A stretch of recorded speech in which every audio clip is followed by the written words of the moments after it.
Hey guys, I'm Sage Valentine and I'm back here to review another episode of AMC's The Walking Dead Season 9. This review video is all about episode number 10 entitled Omega. Let me know what you guys thought of this episode. Personally, I liked it. I cannot wait though for episode 9 because I kind of looked it up a little bit. I didn't see any spoilers, but I just can't wait. That's all I'm going to say. I know Sunday is Oscar day. I'll probably have the Oscars on the TV, but I will be watching Walking Dead live on DirecTV now on my phone because I've got to see this episode. But let's get down to this review. We get a bit of a backstory on Alpha along with Lydia and Alpha's late husband. Apparently, those three, along with a small group of people, spent 23 days in what they called a moldy basement. Now, Lydia is talking to Henry while Daryl is listening. I'm so glad that Daryl's listening because Henry is running his mouth way too much. Henry longs for a friendship so much so that he trusts Lydia and he's telling her everything, and there's certain things he should not be telling her, and you would think he would have learned his lesson after those kids basically abandoned him in that ditch with that walker, but he still hasn't. This kid is not going to survive. I can feel it. Again, this is not on any spoiler type tease or anything. I just feel like he is definitely one of the characters that's not going to survive for very long. And Alpha is nothing like Carol. I'm just letting you know this right now. I don't even know why Henry said that. Henry doesn't even know Alpha. After Lydia has told lie after lie after lie, he still believes her. This is why I call Henry very naive. And again, he's not going to last long. So Kimiko, Connie, Kelly, Marco, Magna, Tara, and Eduardo come upon some walkers chowing down on Luke and Alden's horses. Because remember, when we last left Luke and Alden, they were surrounded by Alpha and the Whisperers. And that situation was a pretty sticky one. And I have to remind myself every time I see the walkers eating horses or people that's barbecue meat or vegan tofu that they're eating, because it's so realistic. It's so bloody. It's so gross. But anyway, Connie says that the horses were cut open and skinned. Tara wants the group to go back inside, make up a plan, and then come back out and figure out what's going on, because they really don't know anything about the Whisperers, and they don't know anything about what they're up against or how many of these Whisperers exist. Now, Lydia's memory of her father is very patchy. If you didn't notice that the first time you watch it, because I didn't. The second time when I watched the episode, I realized that she was remembering things, but there were like flashes of other things in her memories, as if her true memory was fighting the memory that she was fed. In this patchy memory, her father is the mean one, the aggressor towards her mother, and he takes some scissors and he cuts his beard because he said that she liked that beard and he's sick of it. Now the world has changed and he wants to get rid of it. Meanwhile, her mom is this sweet and doting housewife. Henry said that Lydia's mom sounded nice, and then he starts telling her about Carol and Ezekiel and the kingdom, and I'm just like, Henry, be quiet. I was so glad when Daryl came down those steps, because I really wanted to tell Henry, shut up. Stop telling this girl the stuff. You don't know her. Daryl comes down. He snatches Henry out of his cell. He runs him up the steps, and he's basically barking at him outside, telling him how stupid he is for running his mouth, and Henry calls Daryl an asshole. And Lydia overhears their conversation, obviously, because it was a loud conversation. Now, Daryl brings down pain pills for Lydia and tries to talk to her because he had Henry, even though Henry didn't even realize he had him doing this, talking to Lydia, but then Henry was just like, you could do this yourself, and ran off. I was like, good, maybe he'll go somewhere and sit down for 2 seconds. So as Daryl's talking to her, he mentions that two of his guys, i.e. Luke and Alden, went missing.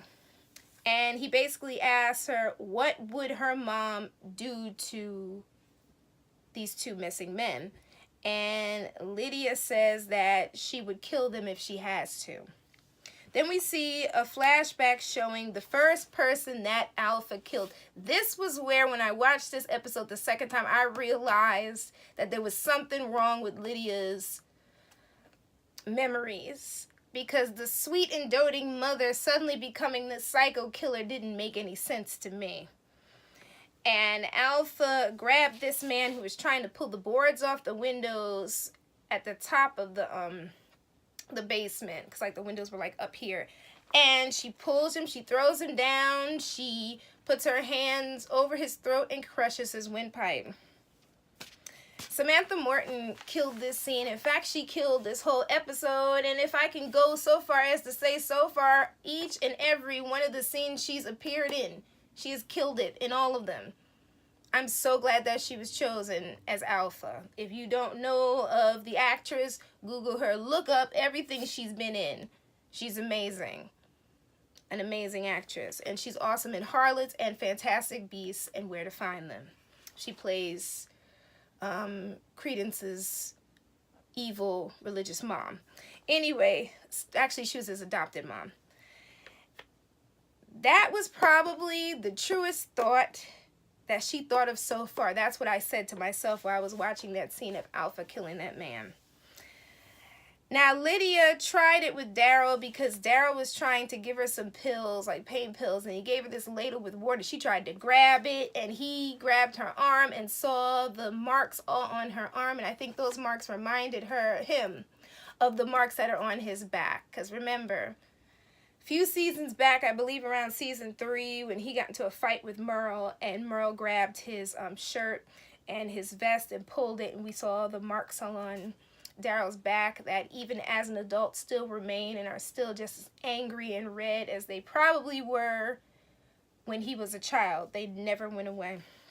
So Kimiko wants herself, Magna, I was saying Luke, but I should have said Kelly and Connie, to go out and find Luke. Magna doesn't want to go out there, but she's outvoted. Now, Daryl brings down a switch. I already knew it was a switch. I have never been disciplined with a switch, but I know what it looked like. And when he brought that down, I'm like, he's really bringing down a switch. He's really removing these leaves from this switch. Like, I'm just like, I don't even want to see this thing. That's how freaked out I was when he was doing that. But anyway, you can see that he relates to Lydia. But he realizes that Lydia's father did not abuse her, because those marks on Lydia's arms are fresh and red. And Lydia's father, as Lydia said, had died. So that's when he realized that the mother, Alpha, had been the one to abuse her. Also, he basically relayed what she was saying to her, but he said something about how the father would, because she said this to him, sing that Lydia, oh Lydia song to her. And that's when he realized that the father was not the aggressor. Lydia is just so messed up. She said that the hilltop and places like it aren't real. They're not real to her because she's never seen a place like this. I guess because of what happened when she was a child, and maybe if they encountered another place and that place fell, to her it looks like the world is ending and they just have to do this whole like walker costume contest thing that the Whisperers do. And Lydia says that her mom does what she has to do. Now, we finally get to see a true memory of Alpha coming from Lydia, where we see Alpha sitting down with her hair like completely cut off and she has like patches on her head. Then we realize that from the beginning of the episode where Alpha is sitting there and she's watching her husband Frank cut his beard, that memory was switched. It was actually her cutting her hair saying that stuff, and the husband sitting down there doting on Lydia. So as I said, Frank comforted Lydia while Alpha was the cruel one. Now, Lydia, as a small child, because we're still in her memory, she went to see the dead man's body. All of a sudden, he woke up and he started to come after her, and she screamed. And at the end of that memory, we see her father trying to save her, and he gets bit. And I'm like, okay, is that how he died, or is she seeing something else? Now, mind you, this is a thought that's coming to me after watching this episode for the second time. The first time, I'm just like, well, that's how he died? Okay. So Lydia says to Daryl that he does not belong with this group. But she doesn't know that Michonne has the same mind frame that Daryl does. And if she had met Rick, she would have seen that Rick had the exact same mind frame as well. And she says that Daryl is hard and this group is soft. Then we see Kimiko, Connie, Kelly, and Magna sneaking out in the dark. And I'm like, here we go. So Daryl is talking to Henry, and Daryl tells Henry Lydia's too messed up. She's a waste of time, and she is Tara's problem. And Henry asks Daryl, what are you going to do with Lydia? And Daryl really doesn't have an answer. So Henry asks him, well, who abused or beat up you? Because I know my mom, now he's talking about Carol in this scene, how Carol kept her hair cut. Because when we met her in season 1, she had a very short pixie. Then her hair started to grow out. Now it's like long and flowing. But in the first season, she had a short pixie. And the reason why she cut her hair that short was because her husband, the late and not missed Ed Peltier, used to grab her by her hair and slam her against the wall. So she got tired of that and she cut it all off so he couldn't do that anymore. Henry doesn't believe that Lydia is evil, and he believes that Daryl could show Lydia the way. Now, while Kimiko, Kelly, Connie, and Magna are out and about outside of the hilltop in the darkness, they are surrounded. And they don't realize it until one walker comes out and grabs Kelly from behind, and they have to kill that walker. That's when all of a sudden Kimiko realizes, you know what, we need to return. Magna's like, yeah, we need to go back. Even Connie's saying they need to go back, but Kelly's like, no, she can't go back because when she was separated while they were at Coalport, because something happened at Coalport. I kind of wish, on a side note, we could see a tiny little scene or flashback of that at some point. I know there's not enough time with everything they have to stuff into this season, but I wish we could see that so we could get some background on that. But Kelly says she can't leave because when she was separated from them, when everything went down at Coalport, Luke found her and he saved her. And all of a sudden, Connie says, you know what, I'm going to stay with Kelly. And Kimiko and Magna decide to return.